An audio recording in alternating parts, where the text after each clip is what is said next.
silently through the sleeping streets of Clarkstorp.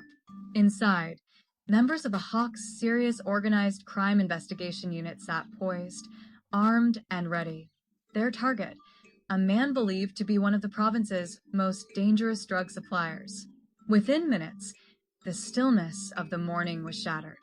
Doors slammed, commands echoed, and by the time it was over, a 32-year-old Nigerian national, long suspected of running a major narcotics network in Northwest, was in handcuffs.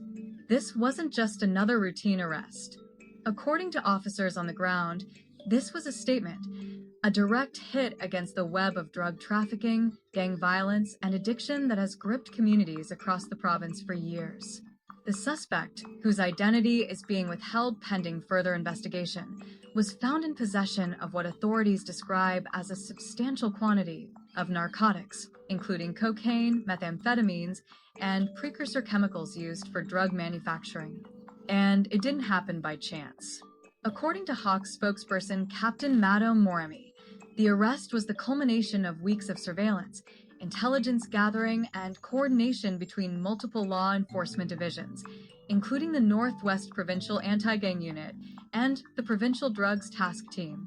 The operation was built on precise intelligence, Moremi told reporters.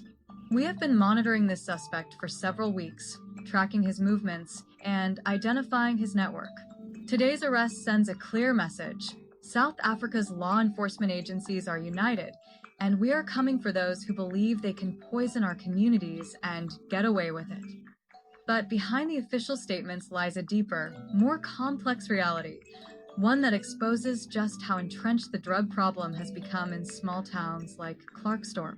Over the past 5 years, Northwest has quietly become one of South Africa's emerging drug hubs. Police intelligence points to an intricate web of dealers, couriers, and distributors connected not just locally, but across borders, from Nigeria to Botswana, from Johannesburg to Rustenburg. Sources within law enforcement describe Clarkstorp as a distribution city, a midpoint between Gauteng's massive drug supply lines and the rural townships scattered across the province. Methamphetamine, or TIC, is one of the most traded substances, often packaged in small sachets and sold to users for as little as R50. The Hawks believe the man arrested this week was a key supplier to at least 3 known street gangs operating in the area. These gangs, in turn, distribute narcotics across surrounding settlements, bringing with them an increase in violent turf wars, robberies, and homicides. Captain Moremi confirmed that investigators are now following leads that suggest the suspect's operation extended far beyond Clarkstorp. We're looking at possible links to international drug trafficking organizations, he said. This is not an isolated criminal. This is a node in a much larger network. At the modest house where the arrest took place, the signs of illegal activity were everywhere. Plastic wrap, digital scales, and packets of white powder were found scattered across a table in one of the rooms. A small handgun was also recovered, though no shots were fired during the operation. Neighbors say they often saw cars arriving late at night, headlights off, staying for only a few minutes before leaving again.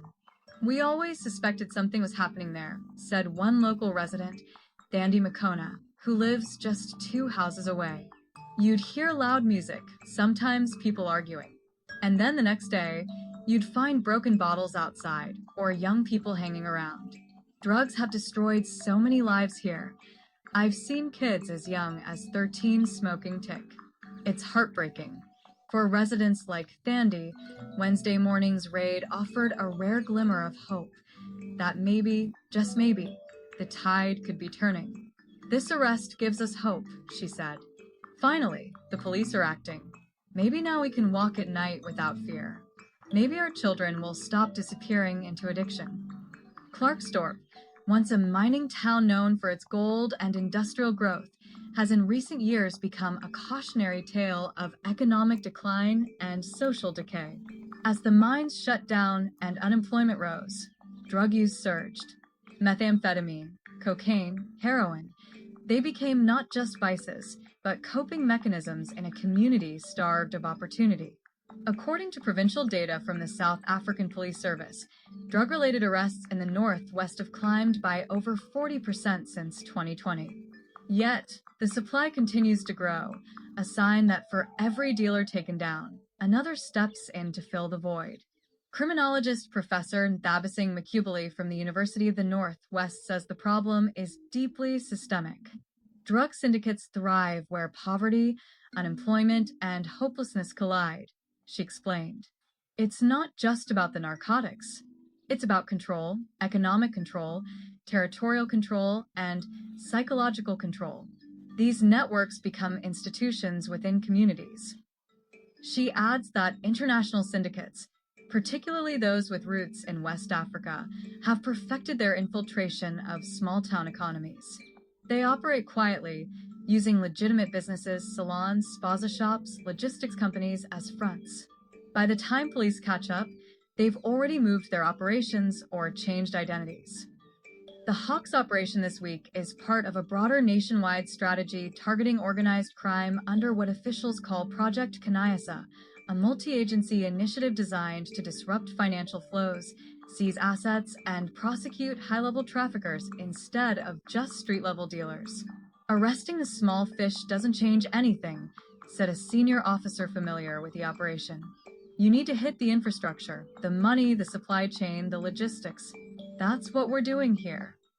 The suspect arrested in Klerksdorp is expected to face multiple charges, including possession and trafficking of controlled substances under the Drugs and Drug Trafficking Act. He is also being investigated for potential money laundering and racketeering offenses.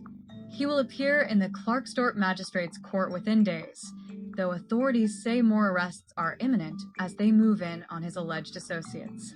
Community leaders have praised the police, but warned that one operation, no matter how successful, will not be enough to root out the problem. We need sustained effort, said Reverend Saifo Molef, who runs a youth rehabilitation outreach in Judgement Township.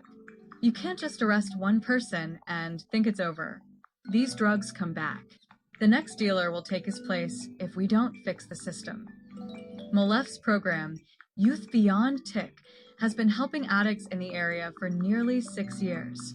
He says methamphetamine addiction among teenagers has reached epidemic levels.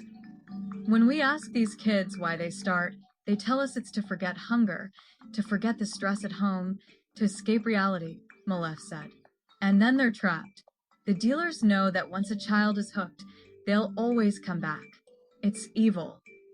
He adds that arrests like this won't offer hope, but rehabilitation and social programs must follow. We can't just fight with guns and handcuffs. We must fight with counseling, jobs, and education. For the Hawks, however, this victory matters, even if temporary. In the last 18 months, the unit has intensified its operations against transnational crime, making several high-profile busts involving foreign nationals. In one case earlier this year, officers seized our $12 million worth of cocaine hidden inside industrial equipment shipped through Durban. In another, a sting operation in Rustenburg uncovered a warehouse filled with meth labs and counterfeit chemicals. Each success, they say, brings them one step closer to dismantling the larger syndicates that profit from addiction and chaos. Make no mistake, said one investigator involved in the Klerksdorp case, speaking on condition of anonymity. These operations are dangerous. These syndicates are armed, well-funded, and connected. But our job is to hit them where it hurts, in their pockets. By Wednesday afternoon, news of the arrest had spread throughout Klerksdorp. At taxi ranks and spaza shops, people were talking about it, some cheering, others skeptical.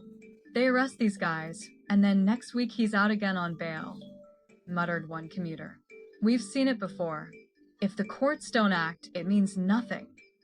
It's a sentiment echoed across South Africa, a growing frustration with the criminal justice system that often feels toothless. Many believe that corruption within law enforcement and the courts allows major players in the drug trade to continue operating with impunity. But the Hawks insist this case will be different.